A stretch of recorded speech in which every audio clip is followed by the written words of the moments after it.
Degree बता देंगे, scorpion class, kilo class, Akula class, Arihant class करती है। और वहां हम बताए थे कि पनडुब्बियों की कैटेगरी बता देंगे, scorpion class, kilo class, Akula class, Arihant class, Shishumar class.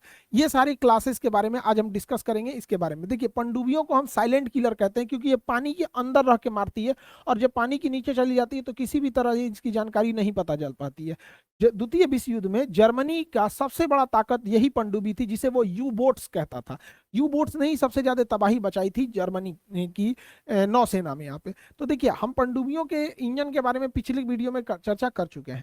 पनडुब्बी एक जो कन्वेंशनल पनडुब्बी होती है, जो बाहर निकलती है और अपने डीजल इंजन को चालू करके अपने भारी भरकम बैटरी को चार्ज कर लेती है और फिर अंदर चली जाती है, जिसे हम डीजल, और अंदर जाके बैटरी से चली इसलिए इलेक्ट्रिक। तो डीजल इलेक्ट्रिक पनडुब्बी जो होती है, इनकी खराबी है, हर 2 दिन पे इन्हें 3-4 घंटे के लिए बाहर आना पड़ता है जिससे कि इनकी बैटरी चार्ज हो सके। तो ये डीजल इलेक्ट्रिक हो गई, बस 2 दिन काम करेगी।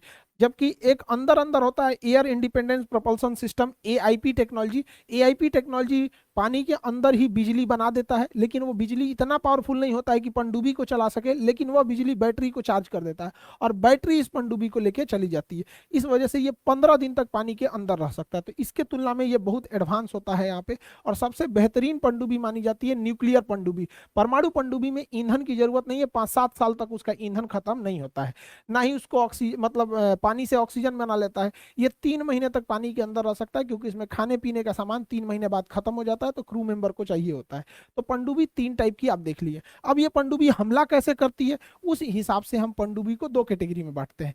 एक होती है अटैक सबमरीन। अटैक सबमरीन जो होती है, टारपीडो, पानी के अंदर चलने वाले मिसाइल को टारपीडो कहते हैं। टारपीडो के हेल्प से दुश्मन के शिप को या तो मार के गिरा देगी, या फिर दुश्मन के पनडुब्बी को मार के गिरा देगी।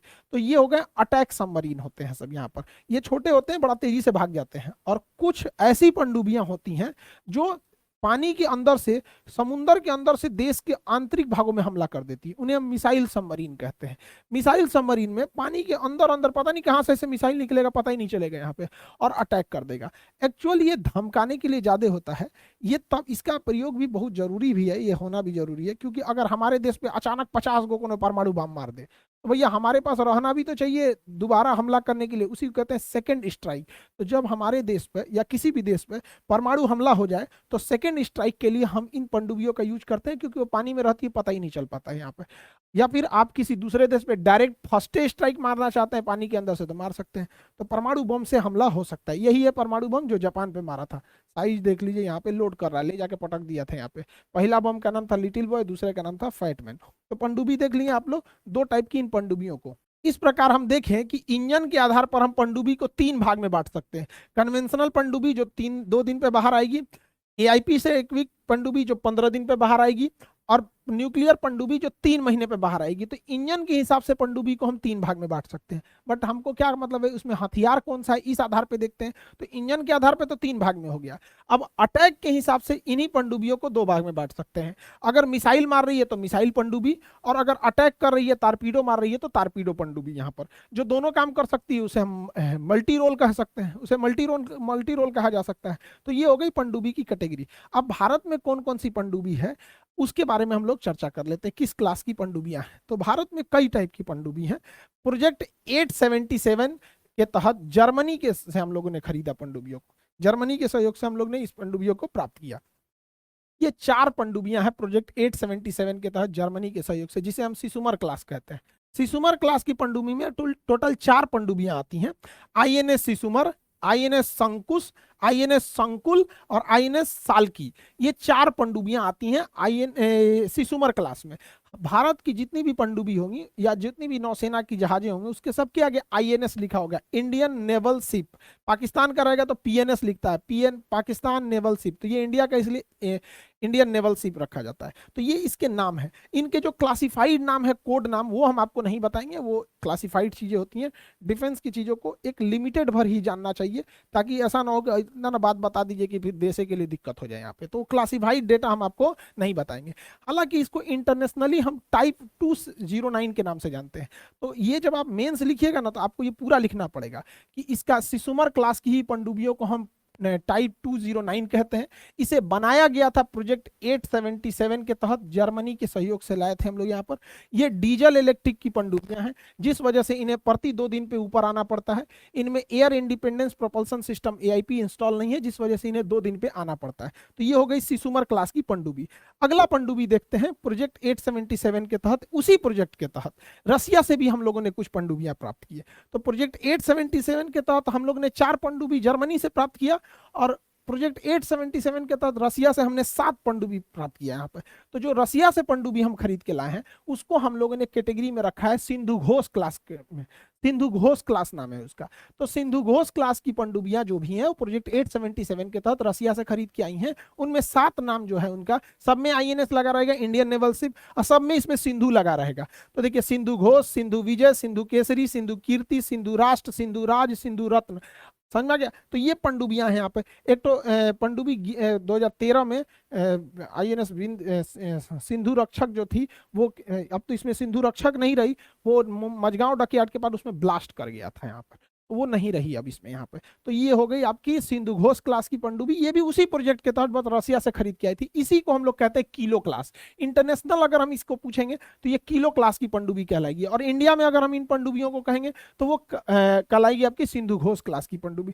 इनकी भी खराबी है कि ये डीजल इलेक्ट्रिक पनडुब्बियां हैं, इनमें एयर इंडिपेंडेंस प्रोपल्सन सिस्टम नहीं है, जिस वजह से हर 2 दिन पे इन्हें बाहर आना पड़ता है और ट्रैक हो जाती हैं सब यहाँ पे रडार और सैटेलाइट में। इनका भी क्लासिफाइड नाम हम आपको नहीं बताएंगे यहाँ पे। अब हम देखते हैं अगला पनडुब्बी फ्रांस के सहयोग से। उसका नाम था, वो बनाया गया था प्रोजेक्ट, खरीद के आया था प्रोजेक्ट 75 के तहत। प्रोजेक्ट 75 के तहत टेक्नोलॉजी ट्रांसफर नहीं हुई, बट यहाँ बना भी सकते हैं लोग। तो प्रोजेक्ट 75 के तहत हम लोग जर्मनी से कुल 6 पनडुब्बियां प्राप्त की है। तो प्रोजेक्ट 75 के तहत फ्रांस से हम लोग ने प्राप्त किया। तो प्रोजेक्ट 75 के तहत फ्रांस से जो 6 पनडुब्बी प्राप्त किए उन्हें हम कलवरी क्लास कहते हैं। कलवरी क्लास, उस सब में आईएनएस लगा रहेगा, आईएनएस कलवरी, आईएनएस करंज, आईएनएस खंडेरी, आईएनएस वेला, आईएनएस वारिस, आईएनएस वाक्सीर। तो ये 6 पनडुब्बियां जो हैं वो कलवरी क्लास की कहलाती हैं। फ्रांस के सहयोग से प्रोजेक्ट 75 के तहत बना हुआ है। इनका अगर इंटरनेशनल नाम जानेंगे, बड़ा फेमस नाम है स्कॉर्पियन क्लास की पनडुब्बियां, बड़ी दुनिया भर में फेमस है। तो इंटरनेशनल नाम हो गया स्कॉर्पियन क्लास, इंडियन नाम हो गया कलवरी क्लास, और प्रोजेक्ट का नाम हो गया 75। किस देश से? तो फ्रांस के सहयोग से आया गया। क्लासिफाइड नाम हम भी नहीं बताने वाले हैं। ये भी डीजल इलेक्ट्रिक पनडुब्बी हैं, इनमें भी एयर इंडिपेंडेंस प्रोपल्सन सिस्टम नहीं लगा है, ये भी 2 दिन बाद आएंगी। डीआरडीओ ने जो एयर इंडिपेंडेंस प्रोपल्सन सिस्टम बनाया है वो सबसे पहले कलवरी क्लास की पनडुब्बियों में ही लगाया जाएगा। इसीलिए हम लोगों ने इसे रेट्रोफिटिंग के लिए फ्रांस भेज दिया है कि भैया अपनी पनडुब्बी में देखो कहाँ इस मशीन को लगाया जा सकता है, ताकि ये इंटरनली ऑक्सीजन बना सके, इंजन को चार्ज स्टार्ट कर सके और बैटरी चार्ज कर सके, ताकि ये 15 दिन बाद वापस आए। तो ये कलवरी क्लास की पनडुब्बी हो गई। अब एक प्रोजेक्ट है जिसका नाम है प्रोजेक्ट 75I। तो प्रोजेक्ट 75 तो फ्रांस से आ गया, स्कॉर्पियन यानी कलवरी क्लास का। आई मतलब इंडिजीनियस बनाएंगे, इंडिया में ही बनाएंगे। तो प्रोजेक्ट 75I के तहत इंडिया में ही कुल 6 पनडुब्बियों को हमें बनाने की लक्ष्य रखे हैं लोग। ये लक्ष्य 2040 से पहले पूरा नहीं होने वाला है। हमारे यहाँ पनडुब्बी सबसे धीमा चलते हैं सब यहाँ पे। ये डीजल इलेक्ट्रिक होंगी और इसमें एआईपी सिस्टम इंस्टॉल होगा, जिससे कि यह 15 दिन तक पानी के अंदर रह सकती है। पहले हमें लग रहा था कि फ्रांस या रूस हमें मदद करेगा इस पनडुब्बियों को इंडिजीनियस इंडिया में बनाने के लिए, बट उन्होंने अपना हाथ पीछे खींच लिया। तो हम लोग ये 6 पनडुब्बियों को जर्मनी के सहयोग से भारत में ही बनाएंगे, जिसमें एयर इंडिपेंडेंस प्रोपल्सन सिस्टम पहले से ही इंस्टॉल होगा, ताकि ये लॉन्ग एंड्योरेंस अंदर रह सके। अब अगली पनडुब्बी को देखते हैं, project ATV, advance technology whistle. Advance technology whistle, तो ये जो है ये इंडिया में ही बन रहा है। यहाँ पे ये इंडिया में, इसके तहत अरिहंत क्लास की पनडुब्बी बनेगी। अरिहंत क्लास की पनडुब्बी साइज में बहुत बड़ी होती है और वो 3 महीने तक पानी के अंदर रह सकती है, क्योंकि वो न्यूक्लियर सबमरीन है। लेकिन ये अटैक नहीं कर सकती है, मिसाइल हमला कर सकती है। तो इसमें 2 पनडुब्बियां अभी आ चुकी हैं, आईएनएस अरिहंत और आईएनएस अरिहात। इसका क्लासिफाइड नाम मत जानिए आप लोग यहाँ पर। बाकी जो पेंडिंग में है S3, S4 और S5। सबसे हैवी पनडुब्बी बनेगी S5 पनडुब्बी बनेगी, बट अभी कब बनेगी किसी को नहीं पता है। ये 2050-60 हिल जाएगा यहाँ तक आते आते। बड़ा लंबा लेट प्रोसेस होता है इंडियन नेवी के पनडुब्बी के प्रोग्राम का। तो ये अरिहंत क्लास की पनडुब्बी सबसे एडवांस है, न्यूक्लियर सबमरीन है। इन्हें 3 महीने बाद निकलने की जरूरत होती है पानी के बाहर से यहाँ पर। हमारे पास तो न्यूक्लियर मिसाइल तो सबमरीन है, न्यूक्लियर सबमरीन तो है कि भैया 3 महीने तक पानी में रहेगी और मिसाइल मार सकती है, लेकिन अटैक करना रहे तो अटैक नहीं कर सकती है। तो हम अटैक करने के लिए भाड़ा पे पनडुब्बी लाए हैं लोग। सोचिए, क्या ये भारत जैसे देश को शोभा देता है कि भाड़ा पे पनडुब्बी खरीद के लाए लोग लीज पर। अकूला क्लास की पनडुब्बी दुनिया में बहुत बेहतरीन मानी जाती, बहुत बड़े साइज की थी अकूला क्लास की सबमरीन, रशियन नेवी की थी सबमरीन अकूला क्लास सबमरीन यहाँ पर। तो लेकिन ये न्यूक्लियर थी, इसलिए 3 महीने बाद बाहर से निकलती थी और अटैक कर सकती थी। तो न्यूक्लियर अटैक सबमरीन जो है हम लोग लीज पे लाए भाड़ा पे, 10 साल के लिए लीज पे भाड़ा पे लेके आए। पहला भाड़ा पे जो लाए थे उसका नाम है INS चक्र 1। इसे भाड़ा पे लाए थे 2011 में, लीज पूरा हो गया 2021 में, चल गया, भाड़ा पे खत्म हो गया, भाड़ा पे ले आए थे लोग उसको। अब दूसरा का जो भाड़ा पे लेके आएंगे INS चक्र 3, वो आएगी 2025 में, आज चल जाएगी 2035 में, यानी अभी चल रहा है 2023। अभी हमारे पास न्यूक्लियर अटैक भगवान भरोसे है। सोचिए ये भारत की स्थिति है ये नौसेना की, तो ये बहुत हमारे लिए चिंताजनक बात है यहाँ पर। हमारा एक तो भाड़ा पे है, 2035 तक हम भाड़े पे डिपेंडेंट रहेंगे यहाँ पर। समझ में आ गया कि नहीं आ गया? और INS चक्र 2 खोज रहे होंगे लोग मेंस जब लिखने बैठिएगा लोग ना, तो ध्यान दीजिएगा ही ना कि चक्र 1 के जगह चक्र 2 रख दे। चक्र 1 2 जो था ना, अरिहंत को ही पहले चक्र 2 कहा गया था यहाँ पर, तो चक्र 2 बाद में इसका नाम अरिहंत कर दिया गया, और चक्र 2 के जगह फिर आया चक्र 3, ये आने वाला है चक्र 3। तो ये भाड़ा पे हम लोग की न्यूक्लियर पनडुब्बी है सब यहाँ पे। तो जो भी आप क्लास लिखते हैं ना साइंस एंड टेक पोर्शन वाले में, जब भी आप लिखिएगा तो ये ना कि मेंस में लिखने बैठ रहे हैं तो आपकी कॉपी से लगना चाहिए कि पूरा डिटेल से अध्ययन करके लिख रहे हैं। ऊपर ऊपर लिख के आएंगे, नंबर नहीं मिलेगा, फिर कहेंगे हिंदी मीडियम वालों का रिजल्ट नहीं बनता है। पूरा बेहतरीन ढंग से डिस्क्राइब करना पड़ेगा। अगला प्रोजेक्ट है प्रोजेक्ट 75 और 76। ये अभी भविष्य में बनने वाली पनडुब्बी हैं, न्यूक्लियर अटैक होंगी। अभी तो हम भाड़ा पे काम चला रहे हैं, 2035 तक भाड़ा पे चलाएंगे। ये मेड इन इंडिया होंगी, कब बनेगी किसी को पता नहीं। बजट एलोकेशन इतना धीमा है इंडिया का, किसी को कोई अता पता नहीं है। मझगांव डकयार्ड पनडुब्बी के लिए फेमस है, अब वो कितना बनाएगा क्या बनाएगा ये आगे देखने का विषय है। यहाँ पर हमारे यहाँ पनडुब्बी का प्रोग्राम बहुत धीमा चलता है। अगर हम तुलना करें अपना और चाइना के साथ, क्योंकि हमारा मेन दुश्मन तो चाइना ही है इंडिया का, जबकि मीडिया जो है बार बार पाकिस्तान को दिखाता है, बार बार पाकिस्तान से। अरे हमें अपनी तुलना करना है तो किसी भिखारी से करेंगे। देखो हम तो भिखारी से अच्छा ही खाते हैं, भिखारी से अच्छा ही मेरे पास तो ई है, गाड़ी है, घर है, ऐसे नहीं ना। आप तुलना कराते हैं तो बढ़िया से चीज से तुलना कराइए, एकदम नीचे लेवल से क्या एक से तुलना कौन सी कराएंगे? अब इतना दिन गिर गया है जो शेर कुत्तों की बात करेगा। हमें तुलना रखनी है किससे? चाइना से। अब चाइना के पास अगर पनडुब्बी की बात करेंगे तो उसके पास कन्वेंशन पनडुब्बियां जो AIP से इक्विप्ड है वो 64 है, यानी इसके पास 64 पनडुब्बियां हैं, और वो भी AIP टेक्नोलॉजी से इक्विप्ड है जो 15 दिन तक अंदर रह सकती है। और हमारे पास केवल 16 पनडुब्बी है, और उसमें एक को में भी AIP टेक्नोलॉजी नहीं है, यानी हर 2 दिन पे आना पड़ेगा। तो कन्वेंशन में वो 64 और हम लोग 16, चरगुना का हम लोग अंतर लेके चल रहे हैं यहाँ पर चाइना के साथ। और चाइना के पास परमाणु पनडुब्बी की बात करेंगे तो जखीरा भर दिया है परमाणु पनडुब्बी, उसकी परमाणु पनडुब्बियां हैवी भी हैं। हाँ, हमारी परमाणु पनडुब्बियों में पावर की कमी आ जाती है, और इसके परमाणु पनडुब्बी बहुत पावरफुल और साइज में बहुत विशाल है चाइना के पास परमाणु पनडुब्बी। चाइना के पास जो परमाणु पनडुब्बी है 2 कैटेगरी में है। न्यूक्लियर अटैक करने वाली 9 पनडुब्बी है, ये टारपीडो मार देगी, 3 महीना अंदर अंदर घूम घूम मारेगी यहाँ पर। और इंडिया के पास 0 न्यूक्लियर अटैक सबमरीन, इंडिया के पास 0। भाड़ा पे हम लोग ले आए थे चक्र 1, रिटायर हो गया। चक्र 2 2025 में आएगा, अभी हमारे पास नहीं है, आएगा भी तो भाड़ा पे कहलाएगा। उसके पास 9 गो है और अभी 10-15 ठो वो इनबिल्ट कर रहा है, आप अभी अंडर प्रोसेस है।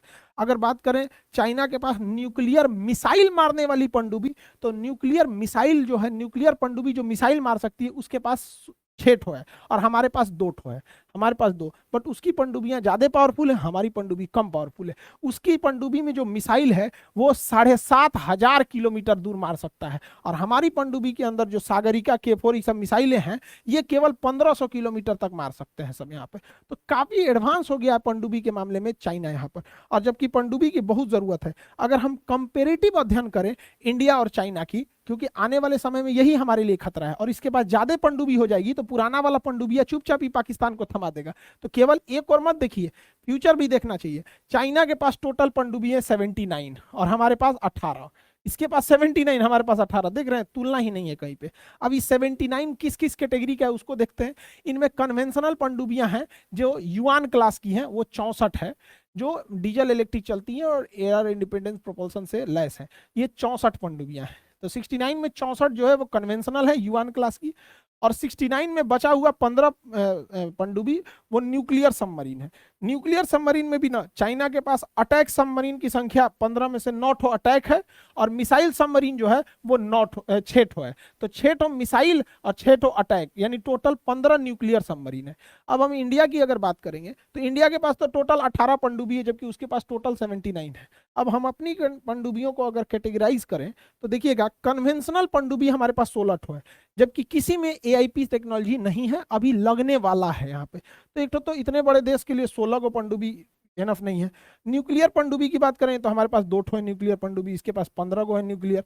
अब अगर उसमें कैटेगरी वाइज करें, हमारे पास अटैक पनडुब्बी 0 है, मिसाइल पनडुब्बी 2 ठो है, वो भी बहुत कम मारक क्षमता वाले की, जबकि मिलाइए वहां चाइना का। अब कंपेरिजन कीजिए, हमारी मीडिया कुछ दिन में हमारी मीडिया तुलना करेगी, श्रीलंका थर थर थर थर कांपने लगा भारत से।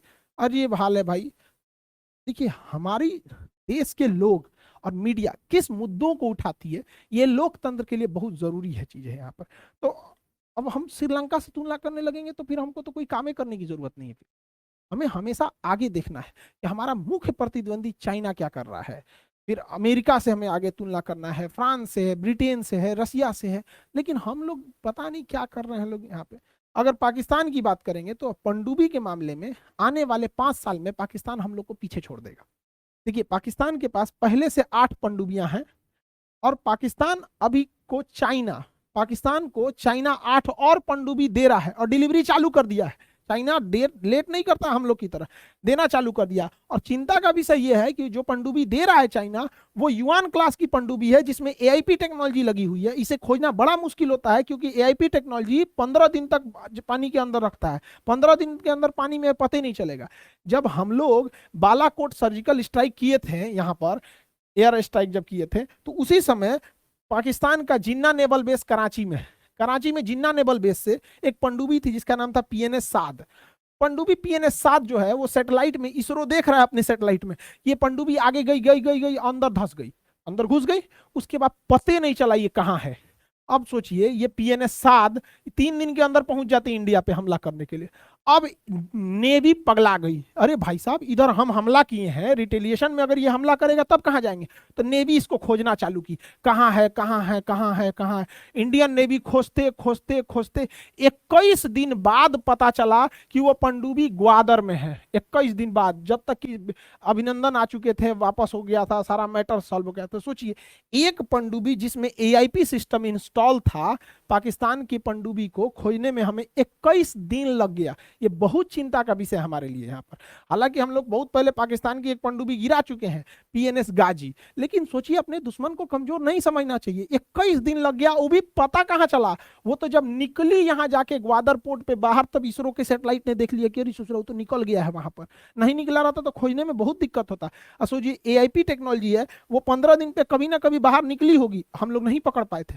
बहुत चिंता का विषय है यहाँ पर। और वो फ्रांस की बनी पनडुब्बी थी, और ऐसे ही 8 अन्य पनडुब्बियां युआन क्लास की चाइना पाकिस्तान को दे रहा है, और दे ही नहीं रहा है, डिलीवरी भी चालू कर दिया है, और 3 से 4 साल के अंदर डिलीवरी भर देगा। सोचिए, वो 8 पनडुब्बियां 3 से 4 साल के अंदर दे देगा। हमारे यहाँ एक पनडुब्बी बनने में 4 साल लग जाता है। तो बड़ा चिंता का विषय है पनडुब्बियों के लेके भारत को। भारत सरकार को भी इस पे सोचना चाहिए कि हमारे पनडुब्बी प्रोग्राम इतना डिले क्यों चलते हैं सब, यहाँ पे बहुत डिले है यहाँ पे।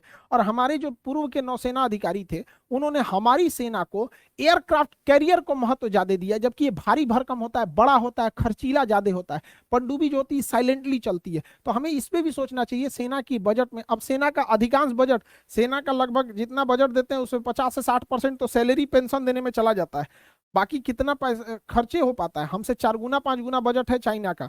तो हम लोग को एक बार इस पे भी सोचना चाहिए, बजट एलोकेशन को बढ़ाना चाहिए, और परमाणु पनडुब्बी पे ध्यान देना चाहिए, क्योंकि परमाणु पनडुब्बी बहुत अंदर रहती है। पनडुब्बी जितना पानी के अंदर रहेगी उतने लीथल हो जाएगी, खतरनाक हो जाएगी। हालांकि नॉर्मल कन्वेंशनल पनडुब्बी, डीजल इलेक्ट्रिक पनडुब्बी को बनाने में 5,000 करोड़ का खर्चा आता है। वहीं अगर परमाणु पनडुब्बी की बात करेंगे तो उस पर 30,000 करोड़ का खर्चा आता है। तो है, मानते हैं कि खर्चीला है, लेकिन ये भी जरूरी है भारत के लिए। तो यूपीएससी मेंस साइंस वाले आप इसे साइंस एंड टेक के पोर्शन के लिए भी ध्यान रखिएगा, और इंटरनल सिक्योरिटी वाले टॉपिक पे भी आप लोग इसको ध्यान रखिएगा, क्योंकि आपको भी इस पे लिखने के लिए आ सकता है।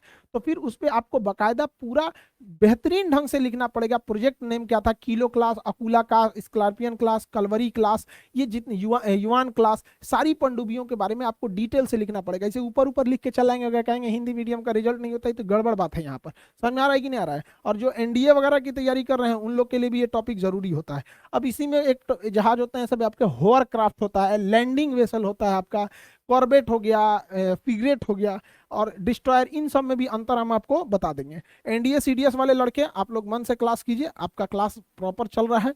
जो लोग एनडीए सीडीएस के लिए तैयार कर रहे हैं बाबू, आपको एक फिर से मतलब मान के चलिए, अभी भी आपके पास 4 मंथ टाइम है। अब 4 से ज्यादा है, बट प्रेस अगर देखेंगे तो 4 मंथ टाइम है आपके पास, अभी भी बहुत टाइम है आपके पास। आप लोग बेहतरीन ढंग से पढ़ाई कीजिए और आगे जाके सिलेक्शन लीजिए, ताकि अपना भी सपना पूरा कर सके। यूपीएससी वाले लड़के लोग, आप लोग के लिए टेस्ट सीरीज स्टार्ट हो गया, अलग अलग टाइप के टेस्ट सीरीज है। यूपीएससी के लड़के अगर टेस्ट से भागिएगा तो रिजल्ट बड़ी मुश्किल हो जाएगा यहाँ पे। यूपी आरओ एआरओ वाले लड़के और जो रेलवे वाले विद्यार्थी हैं लोग, रेलवे वाले विद्यार्थी ध्यान से सुनिए, आरओ एआरओ का क्लास चल रहा है एप्लीकेशन पे, बेहतरीन ढंग से चल रहा है। उसके लिए पढ़ने वाले लड़के जितने पढ़ रहे हैं बेहतरीन ढंग से पढ़ाई कीजिए। रेलवे वाले लड़के लोग, जनवरी में नोटिफिकेशन आएगा कि आपका रेलवे वैकेंसी आ रही है, ठीक है? तो एकदम आप कमर कस लीजिए, जनवरी में आप लोग के लिए फॉर्म भरने के लिए रेडी रह जाइएगा आप लोग का। और उसको फॉर्म भरते भरते फरवरी आ जाएगा, और कहा जाएगा कि जून में एग्जाम लिया जाएगा, बट जून में एग्जाम नहीं होगा, क्योंकि मई में इलेक्शन का रिजल्ट आ चुका रहेगा, ठीक है? बट बोल जरूर दिया जाएगा। फॉर्म जब निकलेगा ना, देखिएगा लिखा रहेगा कि जनवरी में नोटिफिकेशन, फरवरी में फॉर्म भरा जाएगा। 60 पेज का आपका वो आएगा, प्रोस्पेक्टस रहेगा, नोटिफिकेशन उसमें, और उसमें लिखा रहेगा कि टेंटेटिव डेट एग्जाम का जून में, मई में खत्म हो जाएगा इलेक्शन, फिर जून के बाद ढकेल के फिर उसको दिसंबर तक ले जाया जाएगा। फिर ट्विटर कैंपेन होगा, ट्विटर कैंपेन किया जाएगा, तो फिर बड़ा मुश्किल से एग्जाम लेगा। ये सिलसिला हो चुका है। बट जितने लड़के हैं प्रिपेयर हो जाइए, हम आपको बता रहे हैं अब एग्जाम वैकेंसी आने वाली है। जो लोग जिस एग्जाम की तैयारी कर रहे हैं सब लोग को बेस्ट ऑफ लक, मन लगा के पढ़ाई कीजिए, और पूरे देशवासियों को छठ की ढेर सारी शुभकामनाएं। हमारे यहाँ तो छठ स्टार्ट हो गया, तो बिहार का छठ तो भाई पूरे विश्व प्रसिद्ध है। यहाँ पर सब लोग के यहाँ छठी मैया खुशहाली दे, सबका परिवार आगे बढ़े, देश तरक्की करे, सारे लोग के घर खुशहाली हो। सब लोगों को छठ की ढेर सारी शुभकामनाएं। मिलेंगे नेक्स्ट क्लास में। जय हिंद।